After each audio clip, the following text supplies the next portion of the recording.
Doll by two motor, এটা open করি। তো মনে হয় যে কয়টা, তিনটা আছে। এখন আমরা এই জায়গায় দেখি হচ্ছে তিনটা মোটরকে কিভাবে অন করে, ঠিক আছে?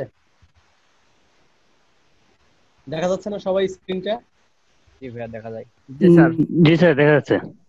দেখেন, আমরা গত ক্লাসে দেখছিলাম যে এই জায়গায় দুইটা ম্যাগনেটিক কন্ট্রাক্টর লাগিয়ে দুইটা মোটরকে অন করছিলাম, এরকম করছিলাম না আমরা? মনে জি আছে? স্যার। জি। এবার আমরা এটাকে চালু করি, রান করলাম। এই যে হচ্ছে সার্কিট ব্রেকার, এগুলা three phase circuit breaker, breaker গুলোকে আমরা অন করে দিয়ে রাখলাম। ব্রেকার অন না করলে তো সার্কিট অন করলেও কোনো কাজ হবে না, এটা তো আমরা বুঝি নাকি? জি স্যার। জি স্যার। ইন্ডিভিজুয়ালি ব্রেকার কেন ব্যবহার করা হয়? স্যার শর্ট সার্কিটের হাত থেকে রক্ষা পাওয়ার জন্য বা মোয়াল্লেম, যে কথা কোনো একটা। বলবেন না, মোয়াল্লেম আপনি ওকে বলবেন না। Sir. Okay sir, sorry sir. যারা নতুন তারা চিন্তা করে বলেন, যে আসলে মনে হয় জানি না কিন্তু এই আনসারটা মনে হচ্ছে, এরকম যদি কেউ থাকে একটা বলতে। ইলেকট্রিক ডিভাইস গুলোকে হাই ভোল্টেজ থেকে রক্ষা করার জন্য ব্রেকার ব্যবহার করা হয়। হাই ভোল্টেজ থেকে রক্ষা করবে কিভাবে? ব্রেকার তো চালুই থাকে, ভোল্টেজ তো আসতেই থাকবে। আর কে কি বলবেন নতুনদের মধ্যে থেকে? যার মনে যা আছে সেটা বলে ফেলেন শুধু।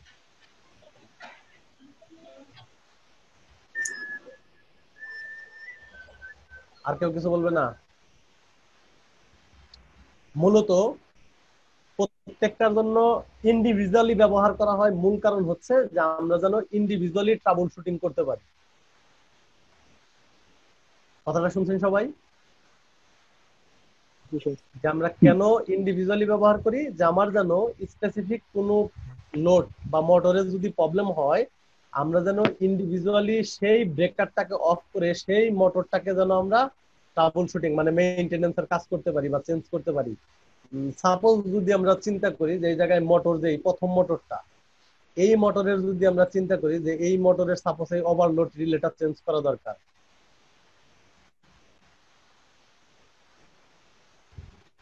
আবার এমনও হতে পারে যে আমার এই সার্কিট ব্রেকারটা অন করা, সরি, এই ম্যাগনেটিক কন্ট্রাক্টরটা অন করা দরকার বা অফ, সরি, চেঞ্জ করা দরকার, অথবা মোটরটা চেঞ্জ করা দরকার। এরকম কোনো কাজের ক্ষেত্রে আমি যেন এই ইন্ডিভিজুয়ালি ব্রেকারটাকে অফ করে অন্য মোটরগুলো যেন চলতে থাকে, ওইগুলোতে যেন কোনো ঝামেলা না হয়, এরকম কন্ডিশন যখন দরকার হয় সেই ক্ষেত্রে আমরা কি করব?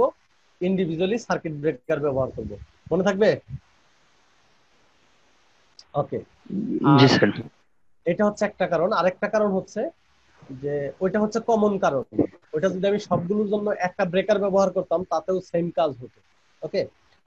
তো কি কারণ? কারণটা হচ্ছে যে মোটর যদি ওভারলোড হয় সেই ক্ষেত্রে, বা কোনো শর্ট সার্কিট হয়, বা ভিতরে যদি কোথাও আগুন লাগে সার্কিটে, সেই ক্ষেত্রে যেন ব্রেকারটা ট্রিপ করে লাইনটাকে বিচ্ছিন্ন করে দেয়, মেন লাইন থেকে দুর্ঘটনা ঘটছে যে অংশটাতে, সেই অংশটাকে যেন বিচ্ছিন্ন করে দেয়। সেই কাজের জন্য আমরা কি করি? সার্কিট ব্রেকার ইউজ করি। তো সার্কিট ব্রেকার এই কাজে যাওয়ার আগে আমরা একটু জিনিস সবাইকে নলেজ দিয়ে রাখি, সবাই মনে রাখার জন্য। ওকে। মনে রাখতে হবে কি, যে আমরা থ্রি ফেজ সিস্টেমের কারেন্ট বের করতে হবে আমাদের সার্কিট ব্রেকার ব্যবহার করার আগে।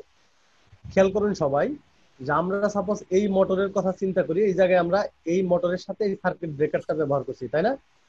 এবার এই ব্রেকারের কত এম্পিয়ারের ব্রেকার হবে? সার্কিট ব্রেকার ডিপেন্ড করে ব্রেকারের কারেন্ট রেটিং এর উপর ডিপেন্ড করে।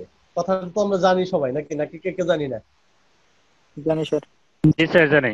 যদি আমরা না জানি তবে আজকে থেকে মনে রাখি যে সার্কিট ব্রেকার আমরা ব্যবহার করি লোডের কারেন্টের উপর ডিপেন্ড করে। ওকে। অর্থাৎ লোডে কত কারেন্ট যাবে সেটার উপর বেস করে আমরা সার্কিট ব্রেকার ব্যবহার করি, এবং সার্কিট ব্রেকারের অ্যাম্পিয়ার অনুযায়ী আমরা সেই ধরনের সার্কিট ব্রেকার বাজার থেকে কিনি। তো আমরা কিভাবে লোডের কারেন্ট হিসাব করব এটা আমাদের একটু ক্লিয়ার ধারণা থাকা দরকার। তো লোডের কারেন্ট কিভাবে হিসাব করতে হয় থ্রি ফেজ লোডের, এই ব্যাপারে কার কার ধারণা ক্লিয়ার আছে? শুধু সে বলেন যে হ্যাঁ আমার আছে। জি স্যার। জালিসের আছে? জি স্যার। আর কে আছে? ওই রুট থ্রি ভিএলআই cos থিটা এই সূত্রের মাধ্যমে তো আমরা বের করতে পারি। কে যেন বললো? রাসেল। রাসেল স্যার। জি। Root three VLIL cos theta. এই সূত্রের মাধ্যমে আমরা বের করতে পারি সার্কিটের কারেন্ট। থ্রি তবে ফেজ এই জায়গায় একটু কথা লোডের থাকে। কারেন্ট। হ্যাঁ, থ্রি ফেজ লোডের কারেন্ট। এই জায়গায় আবার কথা থাকে, সেটা কি ফেজ কারেন্ট নাকি লাইন কারেন্ট? ডিএল থাকলে স্যার তো লাইন কারেন্টই হবে, ডিএল থাকলে। হ্যাঁ, আর যদি আর যদি ফেজ স্যার গুলো বের যদি করতে ফেজ চাই থাকে তাহলে তো ফেজ থাকলে সূত্র কি হবে তখন? Three BP IP cos theta.